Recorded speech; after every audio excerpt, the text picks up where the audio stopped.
A miniatura e o título não são clickbait, pois nesta quinta parte da série estou me mudando para a Ásia. Finalmente visitaremos a nova casa dos pais da minha amada em Bemban, Melaka. Fica a cerca de 1h30 de carro do centro de Kuala Lumpur. Vocês vão ver como é barato, pelo menos pelos padrões europeus, conseguir aqui 331 metros quadrados de construção nova com jardim.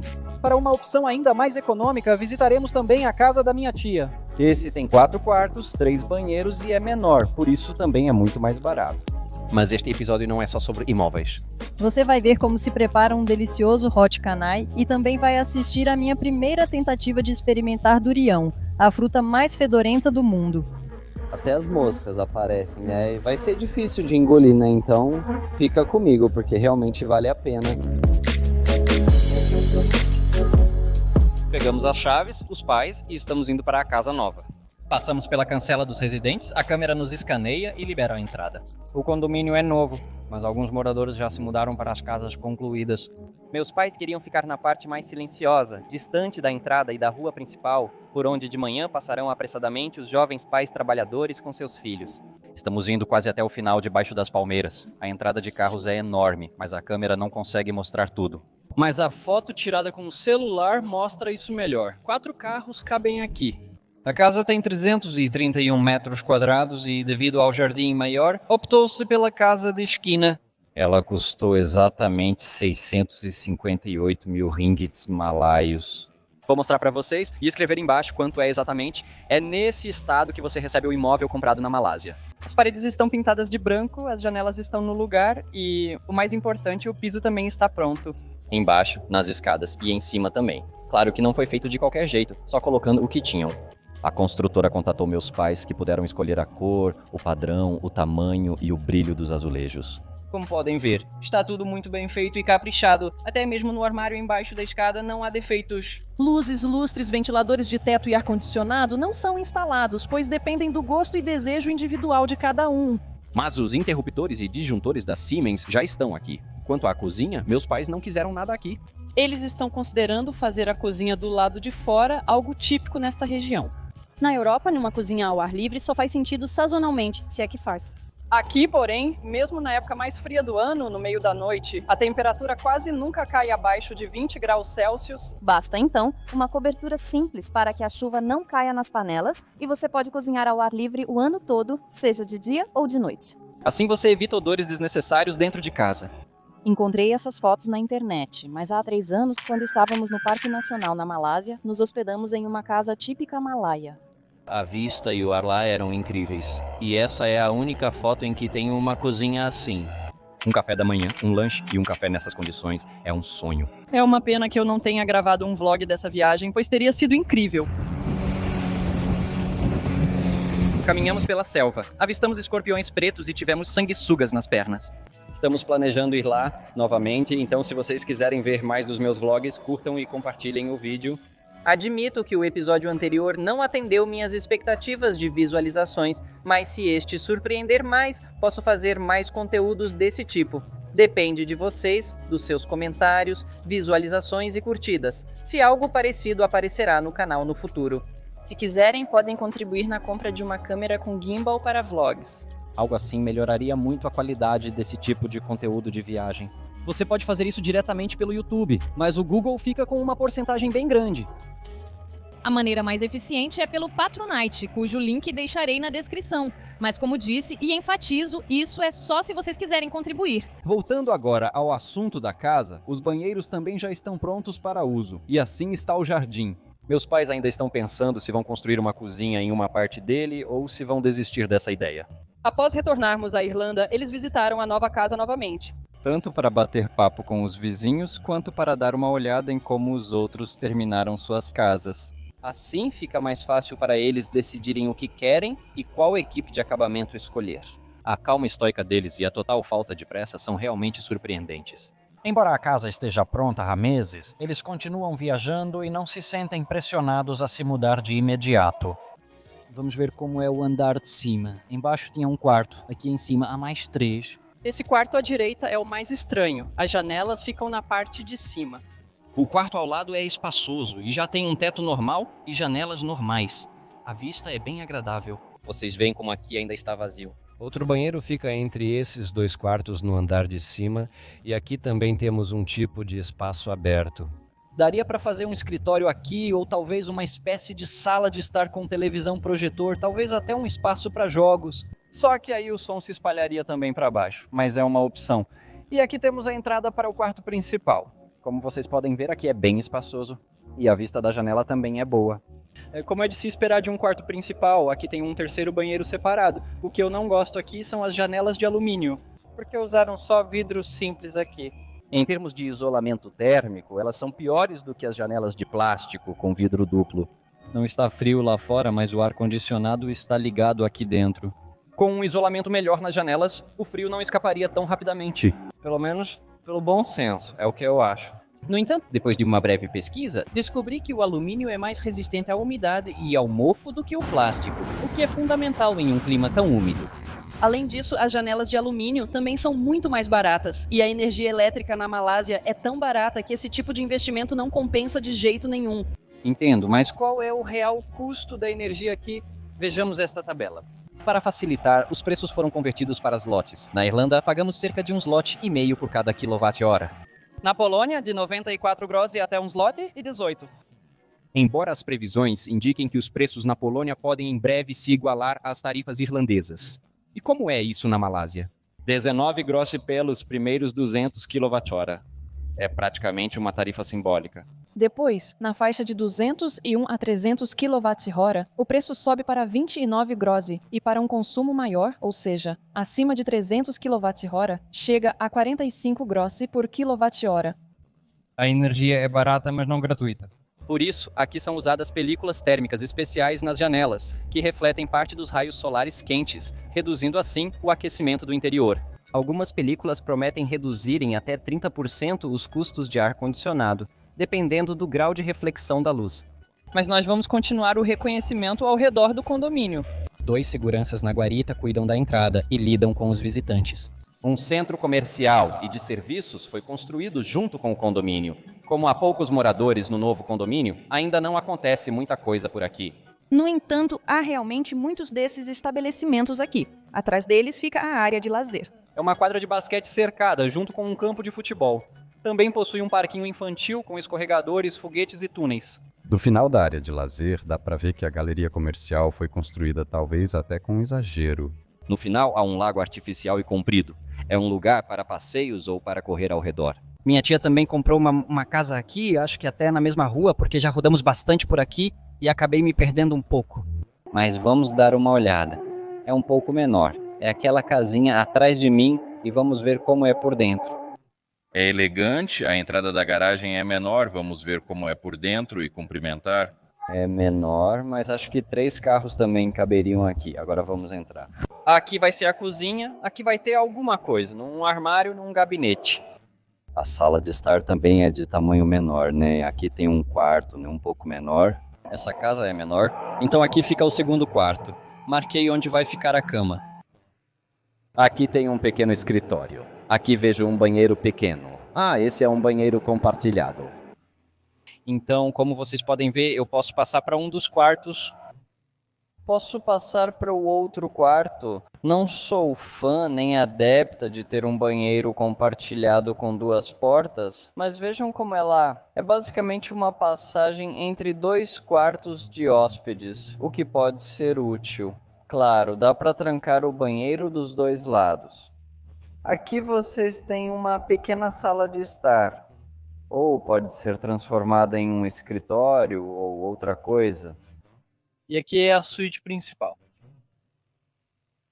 É assim que ela se apresenta. É bem menor do que a dos pais. Aqui vai ficar o berço. Aliás, vejo algo interessante ali, tipo umas grades, né? Já vamos ver o que tem com essas grades. E mais um banheirinho. Já vou mudar aqui. O banheiro é praticamente idêntico. Certo, e o que tem aqui vocês podem ver que dá para abrir a janelinha. Toda essa estrutura é para a unidade externa de ar-condicionado, responsável pela refrigeração. Não sei se eu gosto muito disso, né? Porque na verdade, se esse é o quarto principal, né? A unidade externa do ar-condicionado sempre acaba fazendo algum barulho, vibração. Claro que ela fica em cima de umas borrachas, tipo de cortiça, o que reduz bastante dessas vibrações, mas ainda assim gera algum som, barulho. Então, se isso é uma solução super engenhosa, eu teria minhas dúvidas. Eu definitivamente preferiria instalar a unidade externa em qualquer outro lugar da casa. Deixa ela no banheiro, pode ficar lá fazendo barulho. E não bem ao lado do ouvido, porque veja, se você colocar a cama aqui, a unidade externa do ar-condicionado vai estar a 2 metros de distância. Vocês também podem ver que, apesar de ser basicamente uma esquina, esse jardinzinho é bem menor. Então dá para plantar algo ali novamente. Algumas pimentas, igual temos lá em casa, ou outras coisas. Ai, portão. Ah, tá bom, peguei. Não sei se não teria arrancado das dobradiças de leve, e é assim que todo esse condomínio parece. Aqui vocês podem ver a aparência externa da casa com essas unidades externas. O portão está me atacando novamente. Outra coisa que me chamou a atenção são os drenos aqui. Ali tem um, aqui outro, ali o terceiro, quarto e quinto. E normalmente, se tiver muita água no jardim, ela vai escorrer direitinho por aqui. Porque não faz sentido a água se espalhar por tudo, né? A válvula principal de água com o medidor fica logo antes do portão. Qual o preço dessa casa? Bem, 520 mil ringgits, o que dá mais ou menos 450 mil zlotys. Mas isso também depende da localização exata no condomínio. Aqui vocês podem ver a mesma casa. Também de esquina, também com um pequeno jardim, custando agora apenas 458 mil ringgits. Claro, pode-se dizer que é bem longe do centro da capital. 1h30 de carro e por isso é mais barato. Sim, nisso eu concordo, porque mais perto de Kuala Lumpur vai ser mais caro, mas ainda acho que é muito barato, pelo menos em comparação com os países europeus. E também o quão barato é o combustível aqui. O que você compraria na Irlanda com o mesmo dinheiro? Bem, talvez uma garagem ou um porão. Por algo que seja legalmente chamado de casa, você já tem que pagar não 94 mil, mas 135 mil euros, então é muito mais. E ainda assim, por uma aberração que só serve para ser demolida. Você acha que é caro porque fica no centro de Dublin? Na verdade, não muito, porque essa casa à venda não fica perto de praticamente nada. Essa espelunca horrível fica a uma distância semelhante de Dublin quanto a casa dos meus pais, e claro, na Irlanda se ganha mais. Pena que isso é só no papel, porque depois de pagar energia cara, combustível, comprar comida e, meu Deus, o aluguel, na verdade, muitas famílias que moram na Ilha Esmeralda acabam tendo menos economia do que teriam na Malásia. Situação triste, né? Por uma casa com metade do tamanho, a meia hora de Dublin, é preciso pagar cerca de 700 mil euros na Irlanda. Não sei exatamente quanto custa um bangalô de 843 metros quadrados no condomínio dos meus pais, mas não me surpreenderia se 6 quartos enormes e 5 banheiros custassem menos do que uma casa 5 vezes menor na Irlanda. Então acho que vocês já entendem de onde vem a minha surpresa com o nível e o custo de vida na Malásia em relação aos salários. Nos fazem acreditar que a Europa é o melhor lugar e que fora dela as pessoas vivem em cabanas de barro e argila. Se tiverem a chance, vale a pena viajar para esses países do Sudeste Asiático que estão se desenvolvendo rapidamente. Essas são as minhas reflexões. Agora toda a família dos tios veio para ver a casa dos meus pais, então voltamos novamente para o mesmo lugar. E eu não quero falar para ninguém, mas está fazendo 29 graus, com sensação de 34. Como se diz, com esse tempo o suor escorre até pelos peitos, como dizem. Então eu estou derretendo, mas fazer o quê? Vamos de novo. Lá fora está mais fresco. Esses 34 graus são mais toleráveis do que aqui dentro, mas vamos conferir novamente. Lá dentro estão conversando em mandarim, então vou dar uma volta. Bem, a casa está atrás de mim. Mas o que me chamou a atenção está logo aqui ao lado, porque meus pais escolheram justamente uma casa que não fica logo na entrada, mas sim em um lugar mais tranquilo. Quase no finalzinho mesmo, quase só uma ruazinha depois. Ali atrás de mim, agora na minha frente, tem palmeiras, e delas é feito o óleo de palma.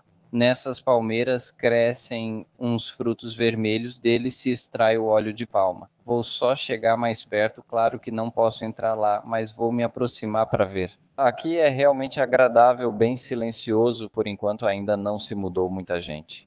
Desculpem, é que às vezes é um pouco difícil de respirar, né? Está úmido, claro que está quente, e agora o sol começou a brilhar. Nada mal, seria bom ter uma vista assim, olha só, digamos, do quarto, direto para essas palmeiras. É super silencioso aqui. Estou voltando para lá com eles, né? No sol está realmente muito forte, acho que são 4 horas, né? Se não me engano, 4h15, ainda está fazendo 29 graus. Mas a sensação é de 34. Não muda muito, seja de dia ou de noite, é bem parecido. Vocês podem estar se perguntando se esse clima é suportável.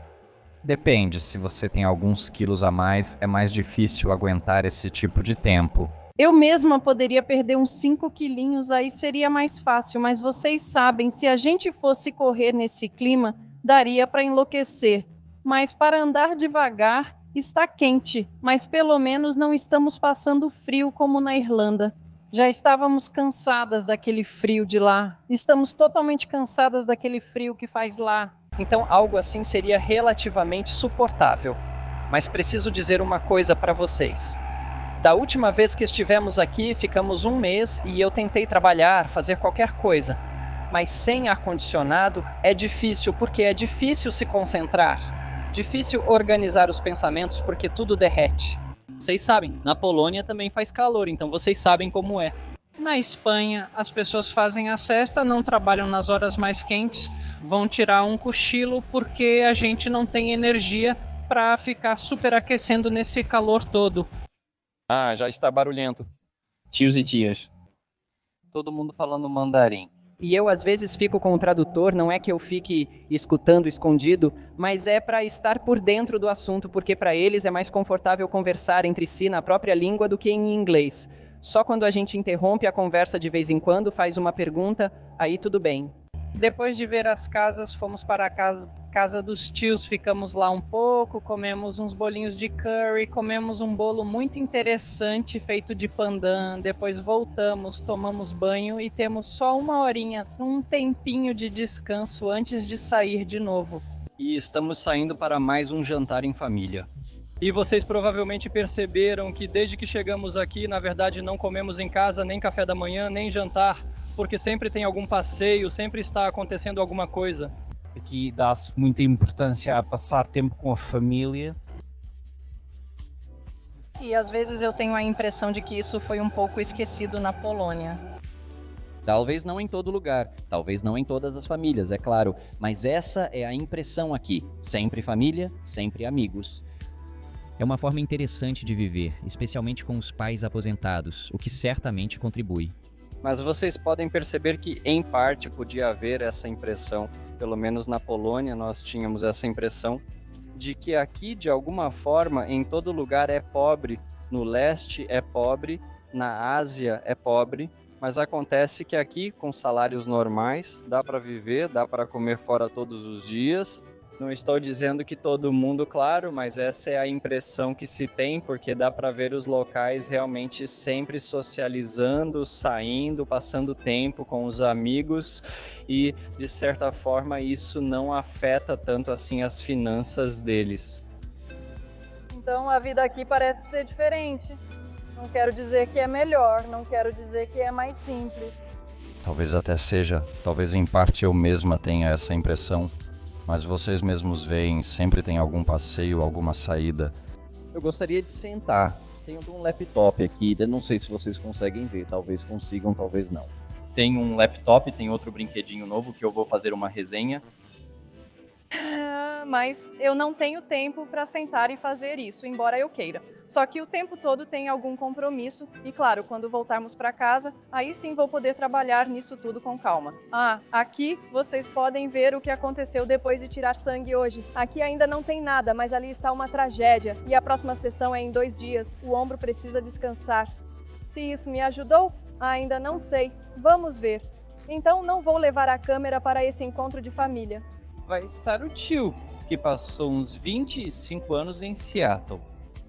Ele é muito legal, eu gosto de conversar com ele. Então a gente vai conversar e ver como vai ser. Talvez eu só ligue a câmera amanhã. Bom dia, é sábado, aproximadamente 11 horas. Ou seja, a melhor hora para finalmente parar de trabalhar, porque trabalhei um pouco desde cedo e agora vamos sair para o café da manhã. Depois do café da manhã, o plano é irmos para a Furniture Fair, é tipo uma feira mesmo. Aqui eu vejo que estão limpando as folhas ali ao fundo. Então vamos ver o que conseguimos encontrar de gostoso para comer hoje. E vamos passar o dia um pouco debaixo do telhado. E depois ainda vamos visitar...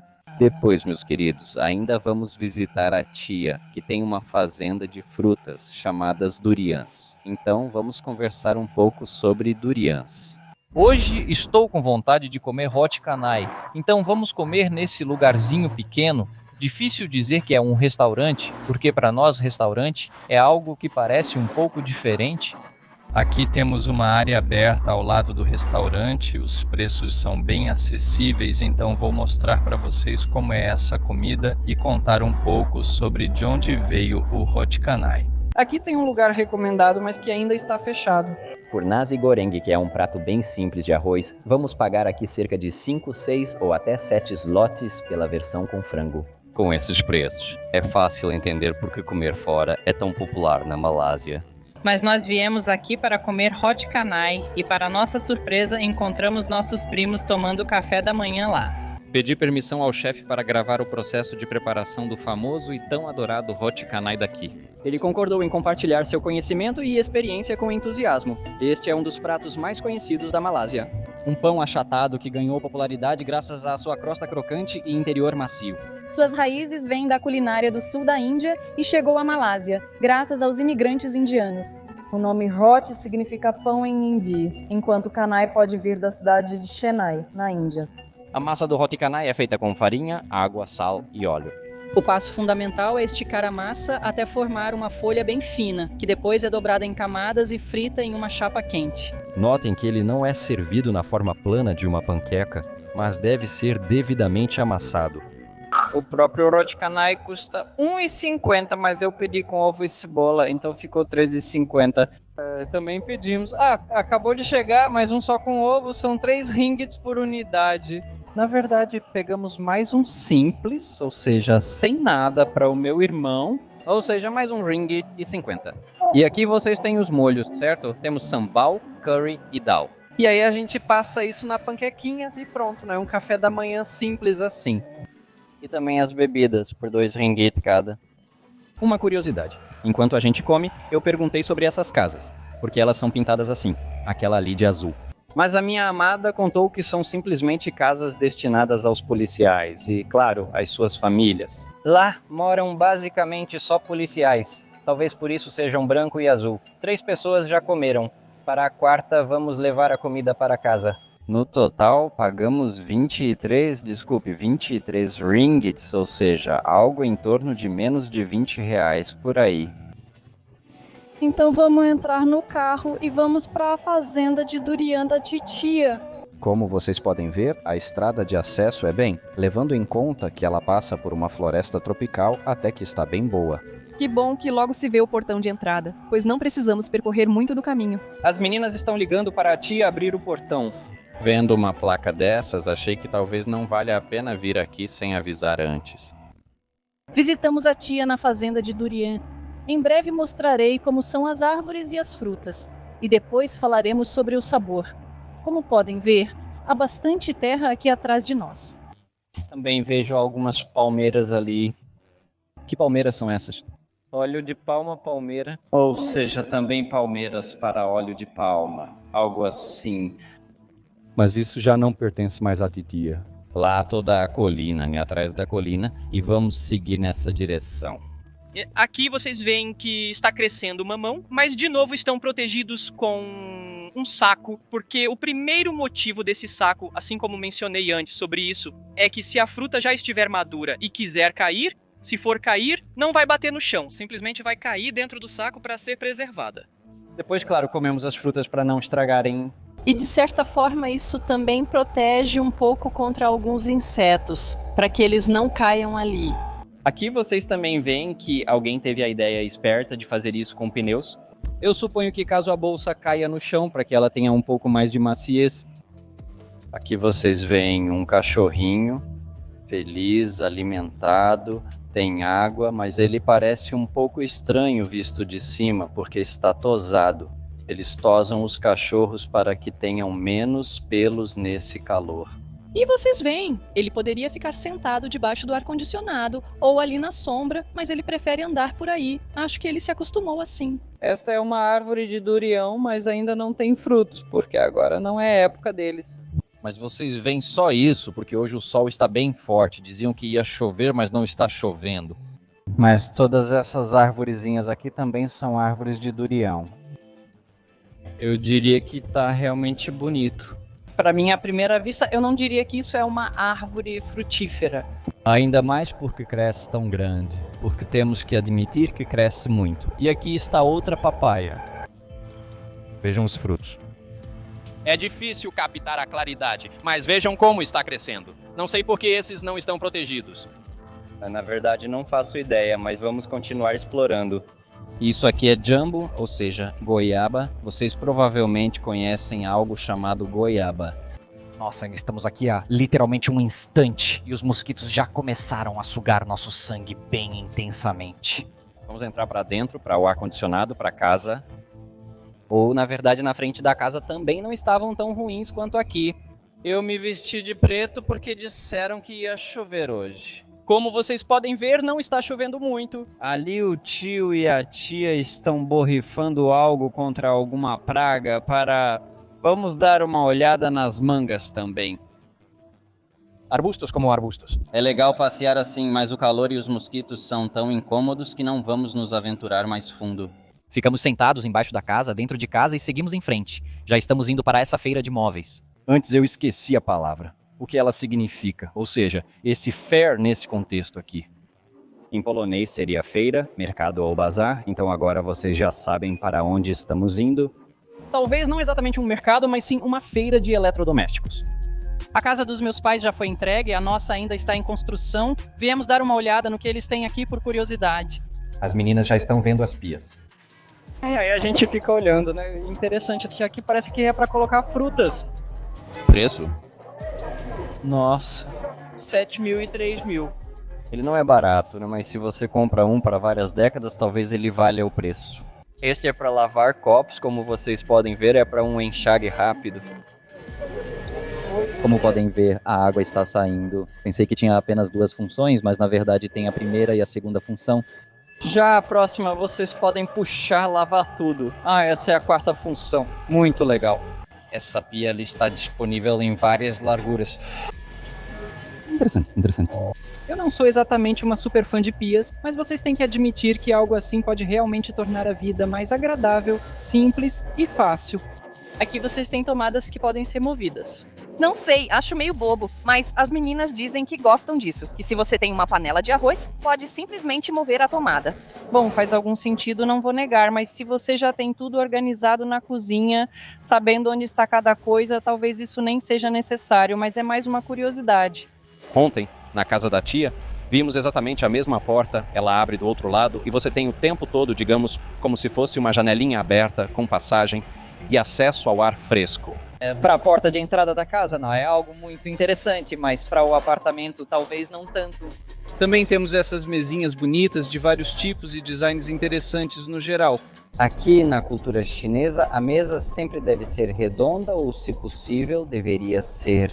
E aqui também, o centro gira, ou seja, colocamos a comida no meio e cada pessoa sentada pode girar e escolher, porque sempre compartilhamos a comida, ninguém tem um prato só para si, tem que compartilhar. Aqui, a moça está mostrando que esse mármore é mármore de verdade, e ela derramou alguma coisa, está saindo fumaça em cima de mim. Pode apagar. Sim. Não é como este aqui, que não pode se mover. E vocês veem, não vai sobrar nenhum vestígio, certo? Tudo bem. Uma sacolinha dessas, mas é uma cobertura interessante para a mesa, porque é meio vagabunda, então obviamente vai ficar uma marca. Como vocês podem ver aqui, por exemplo, nisso aqui não fica nada, nem marcas. Aqui, por outro lado, vemos fechaduras de porta junto com a maçaneta, e isso já é bem interessante. E até mesmo um cofre. Se alguém tem algo para guardar lá, né, por exemplo, o que? SSDs. Até tem um olho mágico embutido do outro lado. Ah, acabei de tampar. Em alguns lugares parece mesmo uma feira e estamos começando a ficar cansadas. Eu já queria ir embora, mas talvez ainda encontrássemos algo interessante. Porém, não havia mais nada de interessante ali. Tudo era igual, então fomos embora. Estamos voltando para casa, mas paramos em uma loja para comprar alguma coisa e, olha só, eu queria ter contado antes para vocês que quando se trata de leite, aqui é absurdamente caro. Eu gosto de café com leite e, como podem ver, até mesmo um desses de 2 litros custa R$16,60, o que deve dar cerca de 13 slots. Isso custa uma fortuna. E é justamente porque aqui, com calor de 40, 30 graus, você dificilmente vai encontrar vacas. Após dirigir milhares de quilômetros pela Malásia, eu estava convencida de que não havia vacas no país. Não vi nenhuma, mas isso não seria tão surpreendente. Afinal, eles têm um clima completamente diferente aqui. Assim como não temos crocodilos nem pitons onde moro, por que eles teriam vacas aqui? Como se vê, aqui tem vacas. Embora provavelmente nunca vejamos nenhuma voando pela rota. Principalmente porque na Malásia não há grandes pastagens abertas como na Europa. Grande parte da Malásia é coberta por densas florestas tropicais. Essas áreas são difíceis de transformar em pastagens, e mesmo que sejam, a produtividade das vacas em um clima quente e úmido é realmente baixa. As vacas, assim como as pessoas, têm dificuldade em liberar calor quando a temperatura ambiente está muito alta e a umidade dificulta a evaporação do suor. Por causa disso, as vacas comem menos, o que reduz drasticamente a produção de leite delas. Elas não têm vontade de caminhar, prejudicando o desenvolvimento muscular. Não apenas a produção de leite, mas também a de carne bovina é muito menor aqui. As raças leiteiras europeias não suportam essas condições. As raças locais da Malásia, ou aquelas vindas da Índia, se saem um pouco melhor, mas ainda assim não é nada impressionante. Por isso, quando muito, elas pastam à sombra das palmeiras densas e principalmente no final da tarde. Nos estábulos, usam-se aspersores, ventiladores e outros recursos de conforto para as vacas, tornando a criação local potencialmente mais cara que a importação. O café 3 em 1 é muito popular aqui. Quando eu visitava a família, sempre recebia esse café de saquinho. Poucas famílias aqui têm leite na geladeira. Voltamos para casa, já estamos preparando o nosso coco, mas aqui olhem só o que é isso. Eu pergunto para minha mãe se isso é por acaso ou se não é por acaso, simplesmente repolho, né?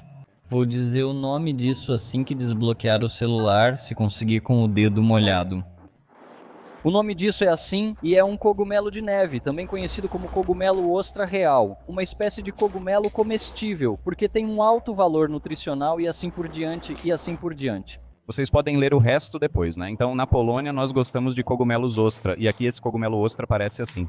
E aqui ele ainda está seco, porque precisa ser hidratado para adquirir exatamente essa consistência.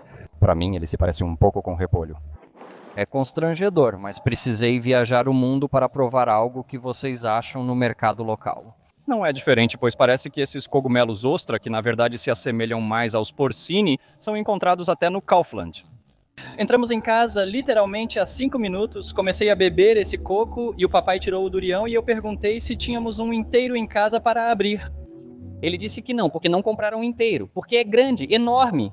Então vamos para um lugar onde poderemos mostrar para vocês como abrir essa fruta específica. Viajamos para um lugar distante que processa essas frutas. Esses duriões estão defeituosos e ninguém os quer. Mas ali tem alguns que são maiores. Tão maiores. Vocês veem os espinhos? Tem um cheiro realmente intenso. Eu diria que chamar isso de cheiro é até um pouco elegante demais. O ar está cheio de cheiros, mas esse me lembra mais um animal morto em decomposição. Tive que me afastar um pouco. Estamos em algo que pode ser chamado de mercado, um lugar com durians. Mas aqui um senhor nos disse que podemos passar entre os caminhões, chegar perto da árvore, porque aqui já deu frutos. Na casa da tia ainda não havia frutos. Aliás, depois perguntamos e ela disse que só dão frutos por volta de julho e agosto. E aqui já vejo os pequenininhos, já vou lhes mostrar. Temos uma oportunidade única, porque aqui, além de tudo, o cheiro é maravilhoso. E isso aqui vai se transformando aos poucos, esses brotinhos em florzinhas. Aqui vocês veem as florzinhas, são elas que têm esse cheiro maravilhoso.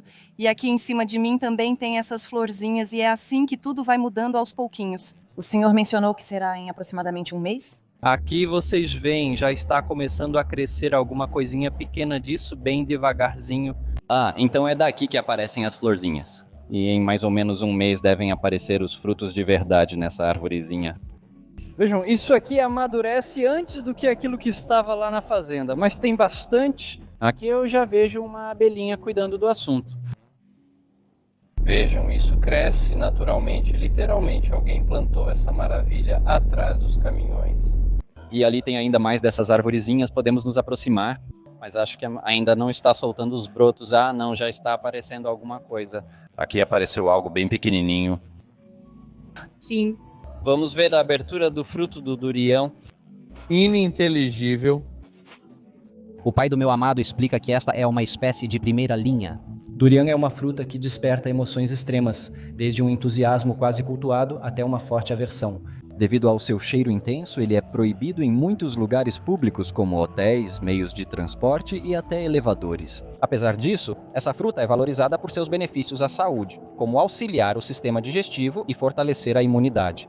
Na Malásia, essa fruta desempenha tanto o papel de lenda culinária quanto de símbolo da cultura local.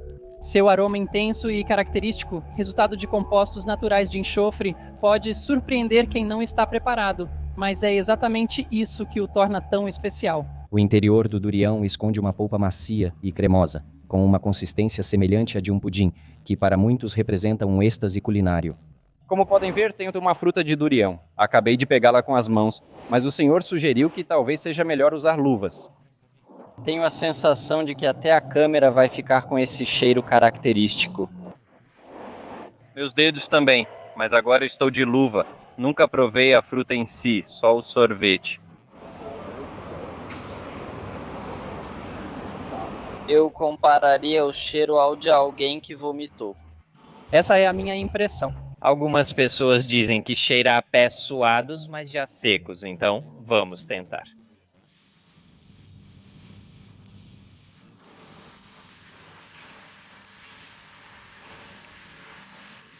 Vou ser sincera, mas no primeiro momento dá vontade de vomitar, mas o sabor em si é interessante, dá pra sentir bem o enxofre.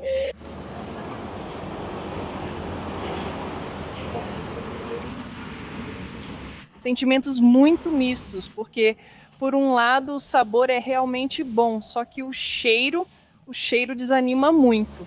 Mas como eu estava conversando aqui com minha irmã, ela disse que gosta muito do cheiro, mas pode ser que quando você junta o sabor e o cheiro de uma fruta dessas, o cheiro acaba ficando mais agradável para você, não incomoda tanto, né?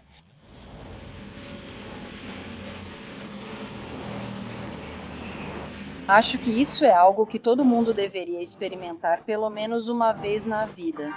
A variedade que eu experimentei foi a Blackthorn, que é conhecida como D200 e vem de Penang, na Malásia. Ganhou fama por causa da sua textura rica, cremosa e de pudim, além do sabor doce com um leve toque de amargor. A polpa geralmente é de um amarelo intenso ou laranja, o que a torna visualmente marcante. O nome Blackthorn vem de uma pequena mancha preta na parte inferior da fruta, que é uma característica única dessa variedade. Devido à disponibilidade limitada e ao seu sabor realmente único, ele costuma ser vendido por um preço bem mais alto do que outros tipos de durião, competindo até mesmo com o famoso Musang King. Na temporada são mais baratos, mas hoje no local onde estávamos custava 30 ringgits por quilo. Retornamos de comer duriões. Estamos em casa com o ar-condicionado ligado para suportarmos. Mas precisamos reservar, garantir um lugar para amanhã, porque vamos para Kuala Lumpur. Primeiro, gostaríamos de ver o apartamento que foi comprado, que está em construção, dar uma olhada no showroom e tudo mais. E de manhã ainda tenho fisioterapia, na verdade acupuntura para esse braço, e vamos passar a noite lá para que na manhã seguinte, na segunda-feira, possamos sair para Cameron Highlands. Então, estamos procurando um apartamento e vejam só o que encontramos. Quero dizer, um apartamento no Booking, apenas para passar essa noite, entende? Então, vejam, aqui encontramos alguma coisa, mas aqui, esse é o apartamento que compramos. Chama-se Aurum Residence. Então é bem possível que de dentro, mesmo que não seja do próprio apartamento, com certeza da piscina, vamos poder observar como está o andamento da construção de todo o condomínio, porque ele só deve ficar pronto em 2027. Ouvi agora há pouco o que parece ser uma tempestade se aproximando. Vamos ver como está a situação. O apartamento é incrível. As fotos estão lindas. O preço está bom, pois vamos novamente com meus pais. Então temos 2 quartos, 4 adultos, 241 ringgits. Isso dá mais ou menos 60 euros, ou seja, cerca de 12 euros por pessoa por noite. Em um padrão, digamos, nada ruim, né? Então vamos ver como vai ser amanhã. Mas aqui a tempestade está realmente chegando, está trovejando forte atrás da gente. Acho que não vamos ter vista para a nossa construção, mas da piscina já deve dar para ver alguma coisa. Então vamos ver como isso vai ficar amanhã. E eu não estava enganada. Tem uma tempestade mesmo. Embora normalmente chova aqui à noite, naquele dia em meia hora caíram cerca de 30 milímetros de chuva. Na verdade, é a primeira vez que comemos uma refeição caseira feita pela mamãe desde que chegamos à Malásia. Na panela tem um prato tradicional da cultura Hakka. Para quem não sabe, essa é uma das etnias na China. Não é só comida, mas também um símbolo de hospitalidade. De qualquer forma, esse caldo verde forte, feito de chá verde, gergelim, amendoim, grãos e várias ervas, funciona aqui como uma sopa, na qual você coloca quaisquer ingredientes extras que estejam na mesa. Acredita-se que esse prato tenha propriedades benéficas para a saúde. Ele auxilia na digestão, limpa o organismo e dá energia. E posso acrescentar por mim mesma que, apesar de parecer estranho, na verdade tem um sabor muito bom. Bom dia, queridos. Mais um dia na Malásia pela manhã. Já estivemos aqui nessa acupuntura. Eu paguei 80 ringgits. No entanto, não sei. Não marcamos outra sessão porque não faço ideia se isso vai mudar alguma coisa. Claro, acreditar ou não acreditar, depois de alguns dias, talvez algumas semanas, se de alguma forma a mobilidade do meu ombro mudar, se melhorar, então poderemos dizer que algo assim funciona. Eu mesma não estou muito convencida disso. Não deve fazer mal, mas eu suponho que esse tipo de terapia é melhor do que a terapia que eu poderia ter na Irlanda, que seria paracetamol ou outra coisa, porque se depois de meio ano ainda dói, então analgésicos não são a melhor solução, e nos países anglo-saxões esse tipo de tratamento é o mais comum. Quer dizer, claro que eu estou meio que tirando sarro do assunto, porque obviamente lá também temos várias fisioterapias, também tem acupuntura, mas a acupuntura é mais uma invenção chinesa, não é? Então vale a pena? É difícil dizer. Acho que antes pagamos 110. Tenho certeza que já mencionei isso. Agora com certeza 80 eu tenho uma notinha. Vale a pena? Vamos ver. Se vocês quiserem experimentar a acupuntura algum dia, e sim, era acupuntura, eu fui espetada, tenho fotos, sim, fui espetada em vários lugares diferentes. E além disso, dessa vez colocaram uns pads elétricos que estimulavam meus músculos. Então eles contraíam, ficavam duros, sim, ou vibravam, tudo entrava em vibração, né? Porque era uma tensão leve, leve, leve que ficava estimulando o tempo todo. Vocês provavelmente sabem do que estou falando. Tinha também uma lâmpada de calor, e tudo durou cerca de 25 minutos. Dá pra relaxar, não dói nada demais. Como uma narradora dedicada, preciso interromper a história novamente. Após assistirem à minha análise da bicicleta elétrica, certamente sabem que retornamos para a Irlanda. Se ainda não assistiram, recomendo muito. A bicicleta é simplesmente incrível. Mas não estou interrompendo para ficar falando sobre o quanto me diverti com essa bicicleta. Faço isso porque preciso admitir que, depois que voltei, a dor persistente no ombro não me incomoda mais. Já consigo levantar o braço direito livremente. Já que isso foi impossível por meio ano, surge a pergunta: será que a acupuntura é realmente tão eficaz assim? Embora à primeira vista possa parecer assim, no contexto de um canal de perfil tecnológico, onde todos os testes e medições são realizados de forma precisa, em condições quase laboratoriais, e depois submetidos a uma análise detalhada, Afirmar tal tese, ao mesmo tempo, seria no mínimo inadequado do ponto de vista da rigorosidade metodológica.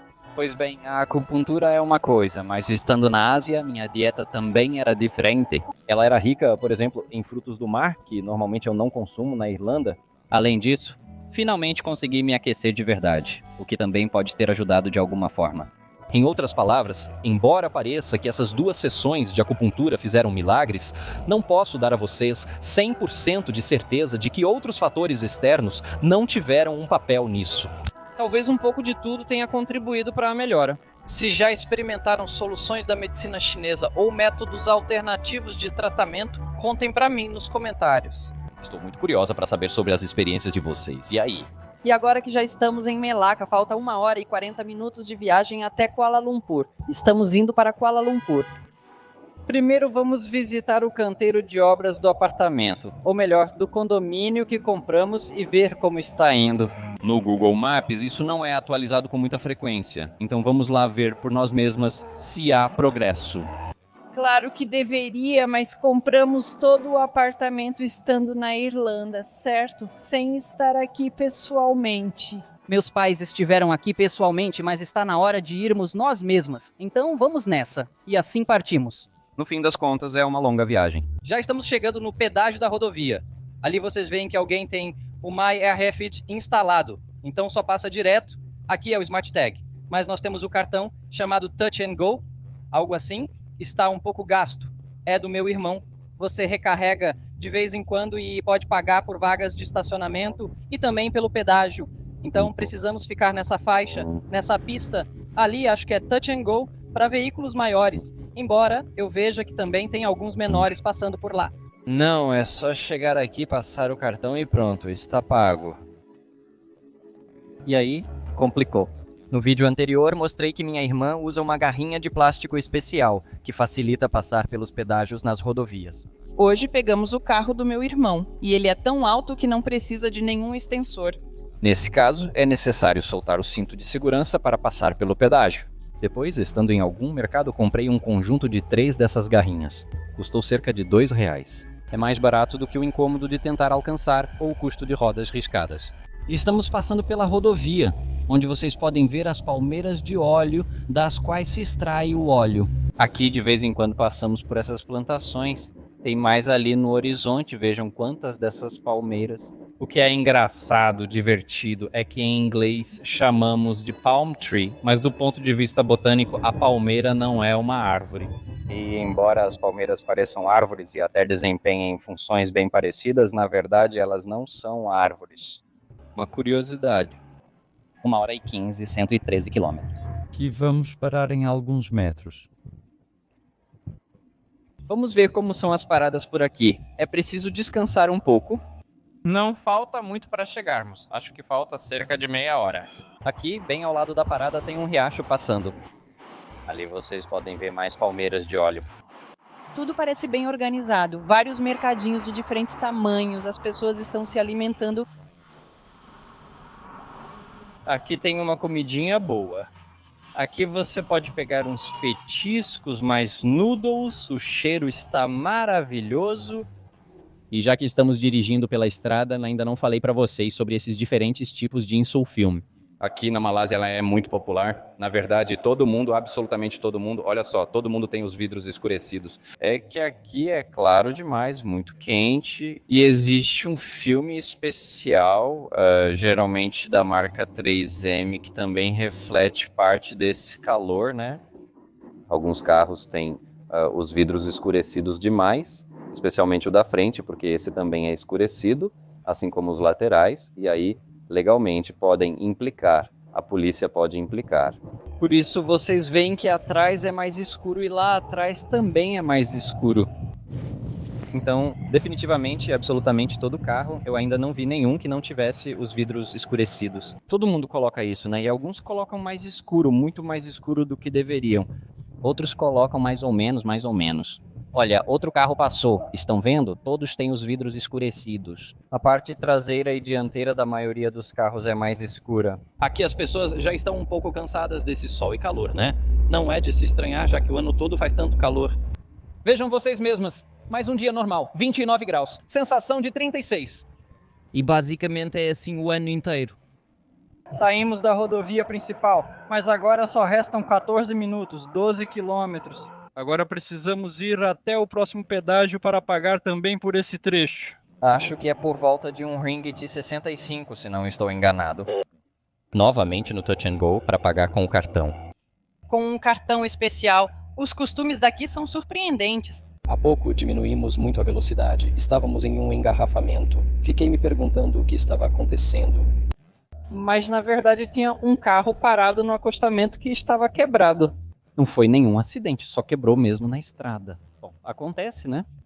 E aí minha amiga disse que sim, todo mundo diminui a velocidade só para anotar a placa do carro e depois vai jogar na loteria, ou naquela chamada totolótica, tentando ganhar porque acham que, sei lá, o azar de alguém pode ser a sorte deles.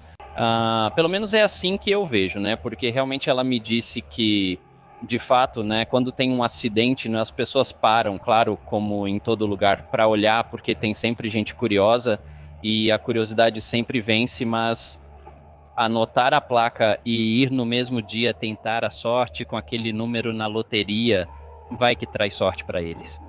Não sei o que pensar sobre isso. Digam-me a opinião de vocês.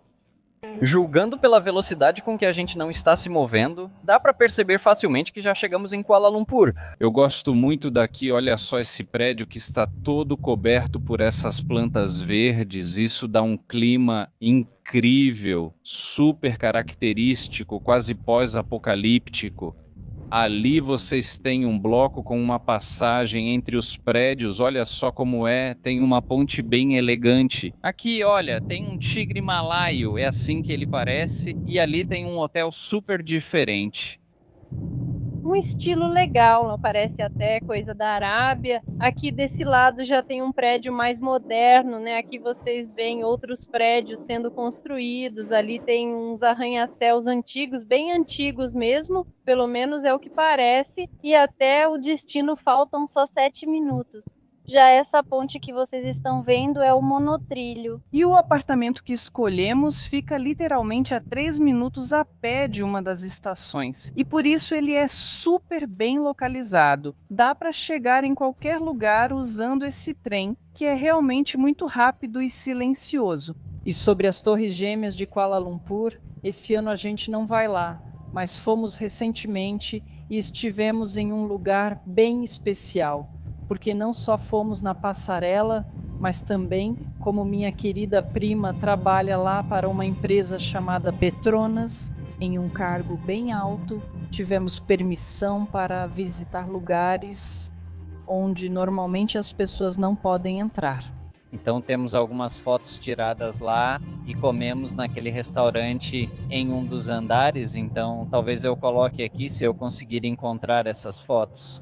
Embora o prédio mais alto da Malásia seja o Merdeka 118, um arranha-céu impressionante com quase 679 metros de altura, as Torres Gêmeas Petronas ainda são mais famosas e reconhecidas mundialmente. Essas torres gêmeas, com 452 metros de altura, foram os edifícios mais altos do mundo por alguns anos. Sim, do mundo, mas o significado delas vai muito além dos números. É um símbolo da Malásia moderna, do orgulho nacional e da maestria arquitetônica, que une uma forma futurista com motivos islâmicos. Construídas em 1998, as Torres Petronas abrigam escritórios, galerias de arte, salas de concerto e uma das passarelas aéreas mais famosas do mundo, a Skybridge. Suspensa a uma altura de 170 metros. É daqui que se tem uma vista de tirar o fôlego da cidade. Mesmo com a Merdeka 118 se tornando a mais alta, as Torres Petronas continuam sendo um ícone de Kuala Lumpur. Um lugar que você precisa ver, sentir e com certeza fotografar. Porque nem sempre o que é mais alto é o que fica na memória por mais tempo. As fotos que vocês estão vendo foram tiradas durante a época da loucura das máscaras. Mais tarde, no mesmo dia, visitamos a Batu Cave e, poxa, é uma pena que eu não estava gravando o vlog naquela época. Nos degraus coloridos atrás de mim havia muitos macacos, daqueles que arrancam óculos ou mochilas das mãos sem cerimônia. Sério, às vezes os turistas têm que lutar bastante com eles para proteger seus pertences. Por isso, se vocês quiserem continuar acompanhando minhas viagens, deixem um like e um comentário e, por favor, compartilhem o vídeo com seus amigos. Algo assim vai ajudar muito. Com o alcance tão baixo, existe um receio de que os vlogs das minhas próximas viagens não sejam feitos. Curtir, comentar de forma pensada e recomendar o vídeo para outros tem um grande impacto nos algoritmos, que no momento estão muito desfavoráveis para mim. Felizmente você pode mudar isso. Então, agradeço muito pela sua ajuda, mas agora já estamos a um passo do nosso novo bairro. A estação do monotrilho para aquele trem todo. E vocês veem, em 400 metros já estaremos em casa. E eu acho que é isso que está sendo construído aqui. Da última vez que vimos era muito mais baixo, mas ali estão construindo alguma coisa. Aqui já viramos à direita para esse canteiro de obras. Mas vocês veem que aqui construíram uma cobertura, um telhadinho para se proteger do sol. Não sabemos muito bem onde podemos entrar. Há um pequeno espaço abaixo do estacionamento. E aqui temos outro clássico. Ainda não está abandonado, mas anda, pelo menos parece que sim. Estamos aqui, como vocês podem ver, está em construção. Ao todo, serão 8 níveis, ou seja, 8 andares para o estacionamento, que não é subterrâneo, mas sim acima do solo. 8 no total. Sim, eu sei do que se trata. Já o apartamento que escolhemos fica no 34º andar, mas o 34º andar é contado a partir desse estacionamento. Então, no total, fica a partir do 42º andar para cima. A questão é que, quando se trata de preços, ainda vamos conversar sobre os preços mais tarde, mas para cada andar, para cada nível, você paga 1.000 ringgit a mais. Ou seja, quanto mais alto você quiser, mais você tem que pagar. Bem, se todo mundo gosta disso ou não, não se sabe, mas as pessoas aceitam e geralmente preferem ficar mais alto do que mais baixo, mas isso é uma questão de gosto, né? Então, essas casas que estão sendo construídas aqui são consideradas de baixa densidade, ou seja, com pouca concentração de moradores.